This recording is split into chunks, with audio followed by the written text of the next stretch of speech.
What is up, Jet Nation? What is up, YouTube? Sean back with the JETS Jet Show, back for another episode. And today I wanted to talk about trading down, where the value falls kind of in this draft, in my opinion, and kind of what kind of players we can target if we traded down, and kind of like just a value comparison between staying where we are versus trading down.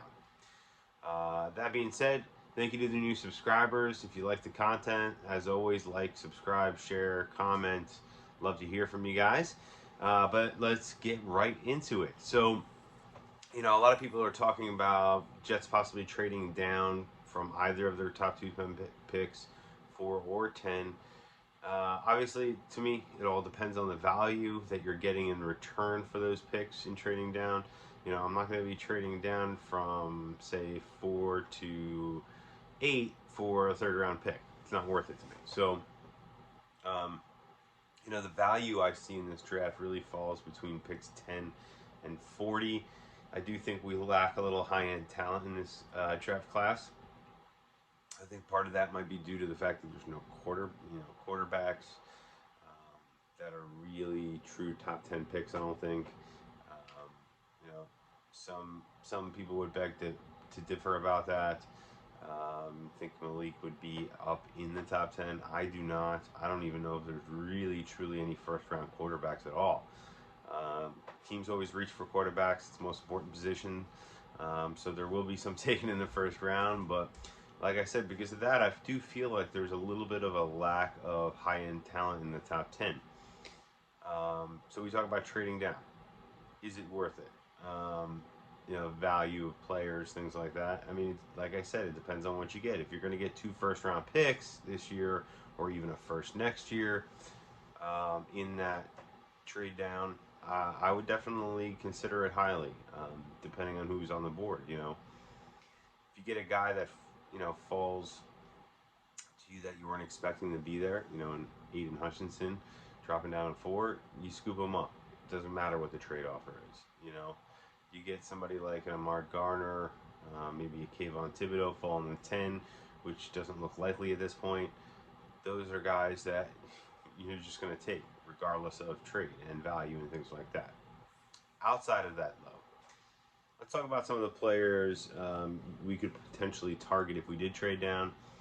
I went on PFN, Pro Football Network Simulator, and I just pretended to do a trade with the Eagles just to see what players would be available at that 15th pick. So let's go kind of around some of the positions and talk about who is available. You have Derek Stingley available. Not a surprise, probably due to injury. He would have been a top 5 pick if he never had the injury concerns and issues. Kyle Hamilton's already off the board, so no safeties really, I would say, warrant a pick in the latter half of the first round, unless you're talking about maybe third, around 28 and beyond. But in the late teens, no safeties really that would be in that range. You do have Devin Lloyd, Nakobe Dean available. Both guys I highly value. I do like Devin Lloyd as a player a little bit better, but the intangibles and leadership qualities of Nakobe Dean slightly make me lean towards him as my number 1 linebacker.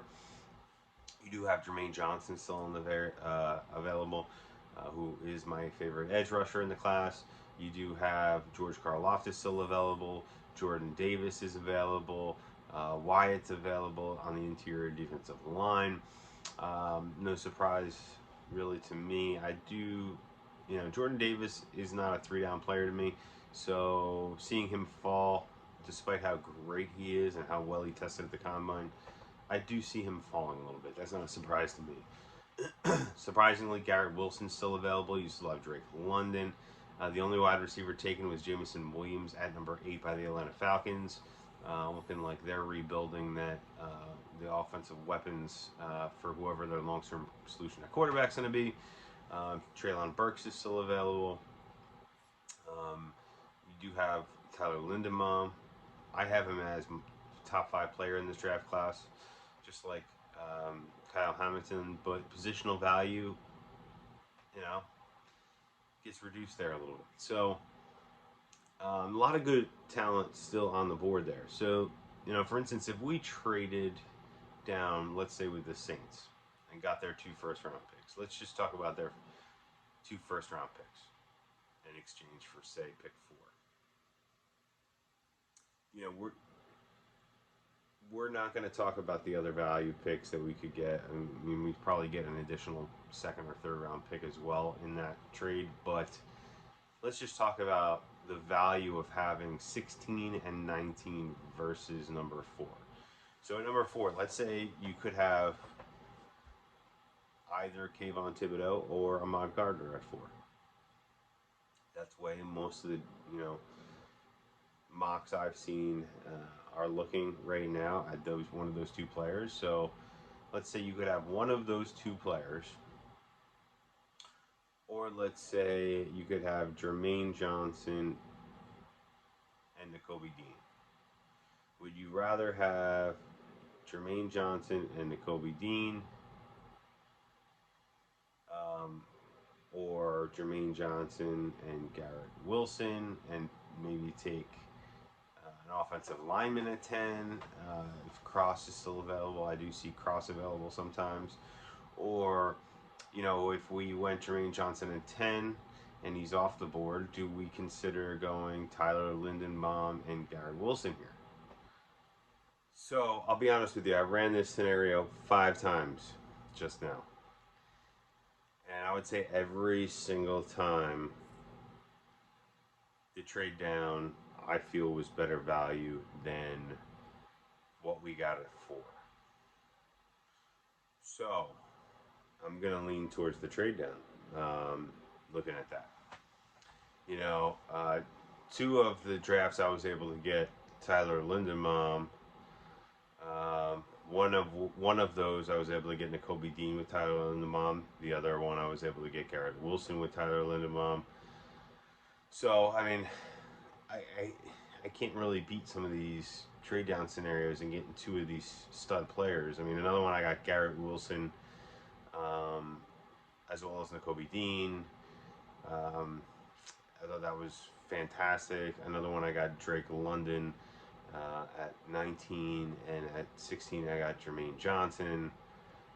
I mean, you can't beat the talent you're getting with those 2 players. I'd much rather have those 2 guys, any of those 2 guys, than Kayvon Thibodeau or Ahmad Gardner.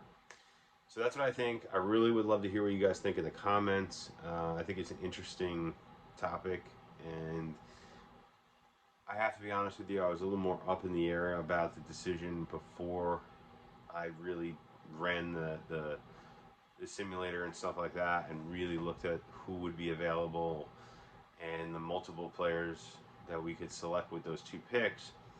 And now I'm 100% in on the trade down, if at all possible. Especially if we can get those 2 first-round picks. That's the big deal. So again, I am 100% in on the trade down, and Grayson agrees with me. So that being said, as always, it was great being with you guys. Let me know what you think in the comments. We'd love to hear your opinions. And until the next time,